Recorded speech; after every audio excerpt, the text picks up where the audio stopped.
And good morning, my beautiful America, my shining city on a hill. I'm Eden Gordon Hill, and welcome to the All American Book Club. Ladies and gentlemen, I promised you a fabulous Christmas and Thanksgiving season, and we are bringing over to the show for the first time Shannon Bream. You guys all know her from Fox News Sunday, but I have to tell you, this show is all about books, God, country, and family. Well, she has 3 books. And for those who are watching on the YouTube channel, I have them all here. I can't even hold them up. We have so many fun books. But today, we're going to talk with Shannon about breaking down the faith, the hope component, and also the characteristics and the power of women in the public square. So, will you all please help me welcome to the show, Shannon? I'm so glad to have you here. Eden, thank you so much for having me. I am honored to be with you. Absolutely. So, I want to first talk about you have 3 books and really knowing your background, but let's share with the audience a little bit about your background and what has brought you to this point. And then let's talk about what inspired you to sit down and write, especially the Women of the Bible Speak. Well, I feel really blessed and fortunate that I grew up in a home where, listen, my parents were young when they got married. They had me in a couple of years. That marriage didn't last. But during that, they both were growing in their faith. My mom became a really strong Christian in the years after that, as she was kind of a young single mom trying to put her life back together. She was a teacher. She wound up getting a job at a Christian school. And through that, we were in, K through 12 Christian education. We were in church that was connected to the school. So we were getting fed all the time, learning scripture and hearing the stories. And there became a point where I realized, okay, I love all of this. I know all the Sunday school songs. This is my whole life, but I have to make a personal commitment to Christ at some point to actually say, I know and I've learned about everything you've done, and now I accept it for myself. So it was like middle school when I got to that point. And I went off to Liberty University undergrad, where, it was a great place to ask really hard questions about faith. Because I think in college, you always run through those times where you're like, why do I believe? What do I believe? Is this only because of my family and where I grew up? And that was a great place to really push into those questions and push back and have people much more wise than I was to say, let me walk through this with you. It's good to ask these questions. So I would say from there, my faith journey has just continued. I hope it's always making upward progress. We all have our valleys and our mountaintops, but the Lord's been faithful, even in the darkest, worst valleys. I probably felt him most closely in my life, and I've written and talked about those really tough times. But professionally, I started out as a lawyer, went to law school, and I always had the news bug. I mean, really bad current events junkie.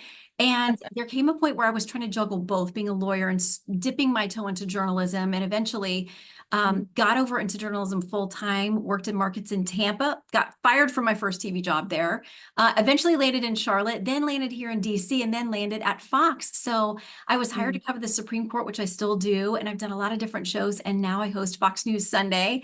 And it was really, a few years ago during COVID, that Fox came to me and said, we're thinking about starting a book label. We know faith is the most important thing for you. What about a book for women and faith? Would you be interested? And I was like, Lord, yes, this is amazing. What a great opportunity. And from that first book was so well loved and received by our viewers and others out there that there have been 2 more in the series as well. So all credit to Fox for having the idea. And it's just been such a huge, huge blessing. So Fox News Books produced all 3 of these books. So we have, let me just read them off to the audience again. The Women of the Bible Speak, The Love Stories of the Bible Speak, and The Mothers and Daughters of the Bible Speak. And so all 3 of them, beautiful covers. I just want to put this out to the audience first and foremost. If you are looking for a Bible study, I'm going to say jump into The Women of the Bible Speak. I could not put this one down. But if you are looking for a great Christmas gift for your loved ones and your family, what a great set to encourage the mothers, the daughters, your aunts, your uncles, or even your community group or your neighbor who may be struggling. And I have to say, the Love Stories is a beautiful cover. The Mothers and Daughters is beautiful. But I'm going to be honest with you, Shannon, I could not stop going back to the Women of the Bible Speak. And here's why. You inspire hope through your writing in this book. And I wrote down, as I was prepping for this interview, I wrote down Sarah, Hannah, Esther, Mary, and I thought, okay, let's kind of break down the outline to the Women of the Bible Speak. because where we are in our nation's history, we have seen so much happen, and you have covered the White House, you have covered the Supreme Court, you have covered everything from Fox News to Sunday Behind the Desk. I want to talk about that inspired hope that you take to your desk every morning, and then whenever you are recording and whenever you're going live from the Supreme Court. Talk to me about the hope and the inspiration that you found in one of these women in this book that you Mhm. bring to the news desk. Yeah, I mean, the first book came about during COVID, and it was at a time when we were so frightened. People were losing so much people they loved, their jobs, worrying about their kids. Financially, people were struggling. I mean, it was just such a dark time. We were so separated. A lot of churches, at least in our area where we live, the DC Mhm, area couldn't meet. There were all of these restrictions. It just was such an upheaval.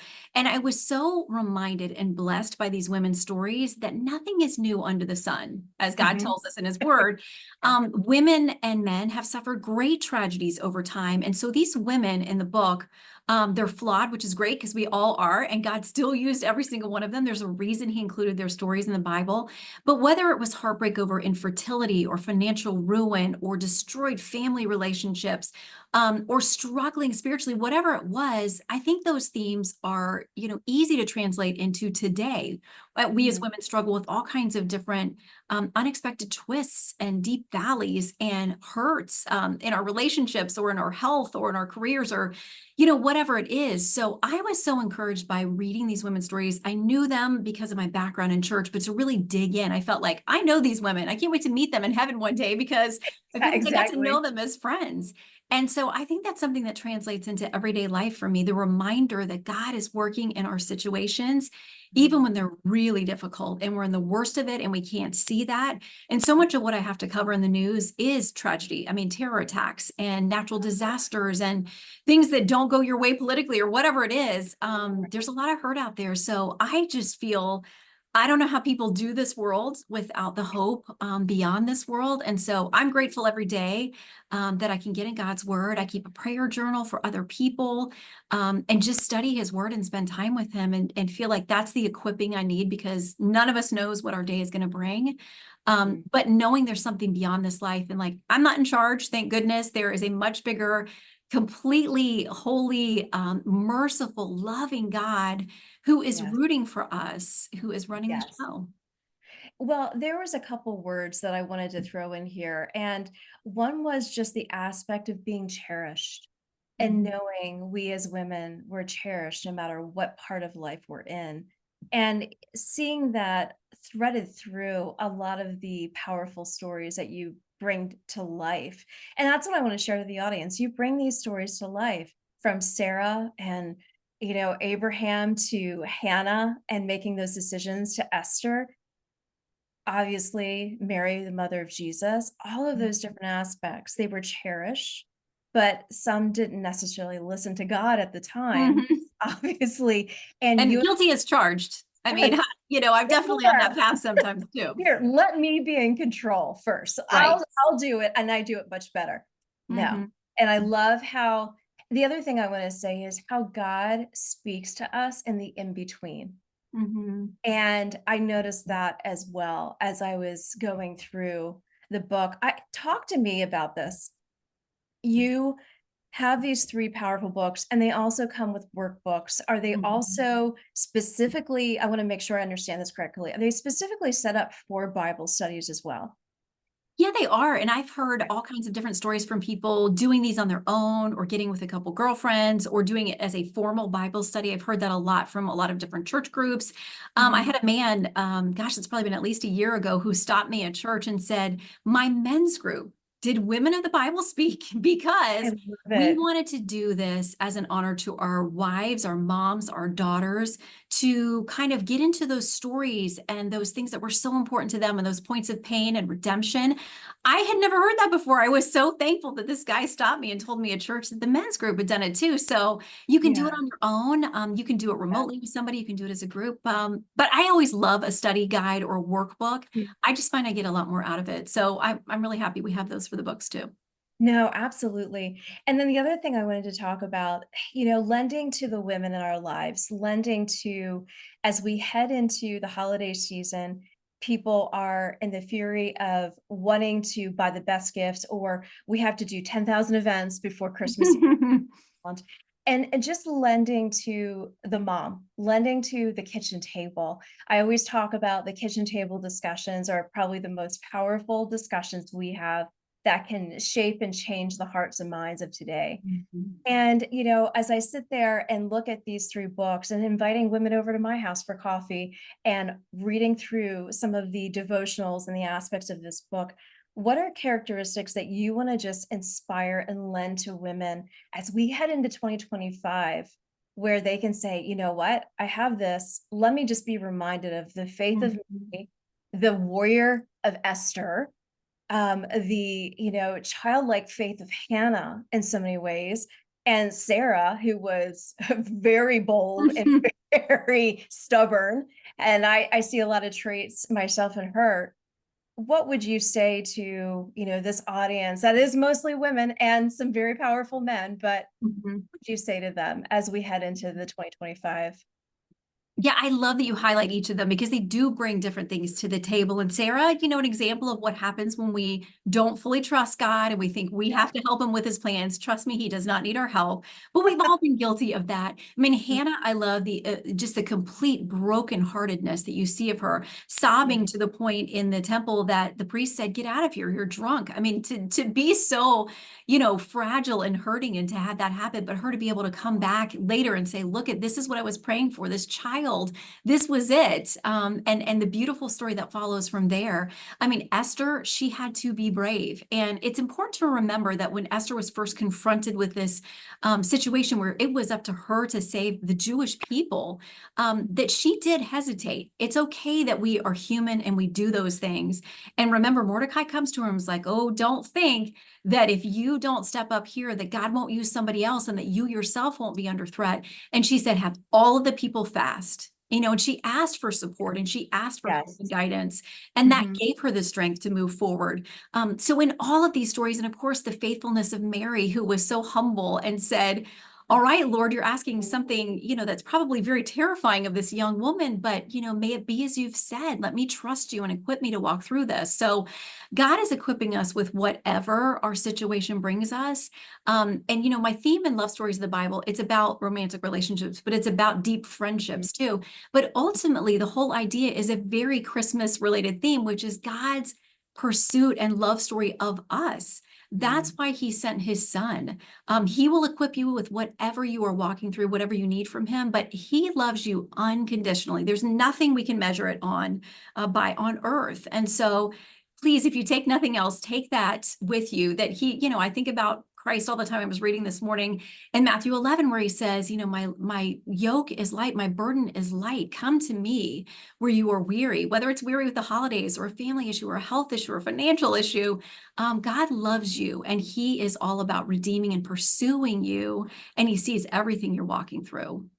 Absolutely. I wanna also add to that, one thing that has inspired me, and I've found that women over the years I've been very loyal to in friendships, but is having that pit crew, having that kitchen cabinet crew, or whatever you wanna Mm, call them, and making sure that adding to that these powerful books, that you are surrounding yourself with women who are praying for you, mhm, intercessoring for you, who are lifting you up, but who also are gonna walk through some of these very dark times with you, but also be there to cheer you on.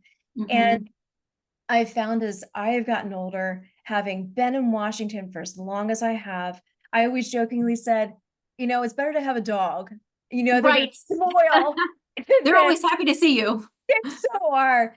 But then I also realized having that pit crew, having that Bible study, having that church family around me, or whether those who are maybe searching in their faith, trying to understand where they are in their faith, trying to understand everything, but is to have people who are going to surround them with Mhm. prayer. And that also lends itself to these powerful books that you brought. I also want you to highlight the mothers and daughters of the Bible. Let's talk a little bit about that. Knowing, again, this is going to touch so many different people's lives. Talk to me a little bit about the outline of that book. Yeah, what I love about this one is we do see mothers. We see mothers and sons in this book. We see mothers and daughters, and we see spiritual moms and daughters because not all of us are biological mothers, but I think we all have people in our lives that have either been a spiritual mom to us or no, we have an opportunity to do that with the next generation. I've been blessed with Mm, three amazing assistants over the last few years, these young women who they've probably ministered to me as much as I have to them. But one of them we call fake daughter. She's FD, fake daughter, because we've just grown so close to her and her family. And I think there are opportunities for all of us to be encouraging to other women who need it. And some point along the way, we're going to need it at some point, and then we can give it to others at some point too. So I feel really blessed that I've got people on either end of that, spiritual moms and people that have been spiritual daughters to me too. So you can certainly feed into your own children. That's obviously probably the most precious, important work you will ever do. But there are other relationships that you can have as well where you can be that support to each other. So, Naomi and Ruth is one of those stories that we really yes, highlighted in the book yes, because it's so absolutely. beautiful about just the commitment there. They weren't mother and daughter by blood, but a daughter-in-law, and then the son dies, so that they're not even tethered Right. to each other at all by that either. But Ruth was tethered to her mother-in-law, Naomi, out of a sense of love and a commitment to her to not leave both these widowed women. And they traveled through some really difficult things together. But gosh, the support and the Mhm. encouragement and the love and the bond that these two have, I just thought was so beautiful. It's really at the heart of that book. Absolutely. In the final minute we have left here at the All American Book Club, I wanted to say to our audience, we are here with Shannon Bream. We have three beautiful copies of her book, The Women of the Bible Speak, the love stories of the Bible Speak, the mothers and daughters of the Bible Speak. So for those who are listening in to the All American Book Club here in our nation's capital, we would love for you to, if you have any questions, if you have any just if you want to send us any private notes or anything, you can go to all the social channels. But I actually have these extra copies of these books. So whoever gets to me first is going to get these copies. So Merry Christmas early. Merry Christmas to you early. But with that said, in the final few minutes we have left here, Shannon, do you have a fourth one on the horizon? And what is ahead for you? Because I've just loved watching. I stand in awe of what God has done in your career. Oh, well, thank you. I mean, he does the impossible, right? Which I think Yeah, is such a yeah. beautiful thing because then we can't take credit for it. That's a beautiful thing to me. It's like he's thrown open doors, he's closed doors. I've gotten off track and he's been faithful. I mean, I'm always striving to be walking with him so that and the decisions I make and the things that I do that hopefully are building his kingdom and glorifying him. But, as a Yeah, human being, I've not yeah. always been 100% on board with everything. And listen, getting fired from my first TV job by a man who told me I was the worst person he'd ever seen on TV and that would never, ever make it in this Mm, business. That was a serious gut punch. There were some tears shed over that. So when I look at now that like, oh, I'm going to the White House to have lunch with the president. yeah. Oh, I'm hosting Fox News Sunday and interviewing these people like, Lord, only you could do that. Yeah. Only you have thrown open those doors. And so he does the impossible, which is, an amazing thing. And I just want to be a well-equipped servant for his message wherever he puts me for whatever season. I am working on a new book. It's fiction, which I've never done before. So it's taking me a little bit longer, but I grew up in a family of storytellers. My late father and my mom for sure can spin a yarn. I grew up in the South, and there's just so much of that I love. And these characters that I'm working on, I think people will recognize them in their own lives. It's about a good community that pulls together, and there are secrets there, but how they really love and support each other through that. There's a very hopeful, uplifting message that is faith-based. And so working on that and hope to get it out in the next year or two, Okay. the Lord's timing is. Is this under Fox News as well, or is this on a different Well, you publishing? know what? I'm trying to get the manuscript done so they can actually look at it and see if it's something that they would want.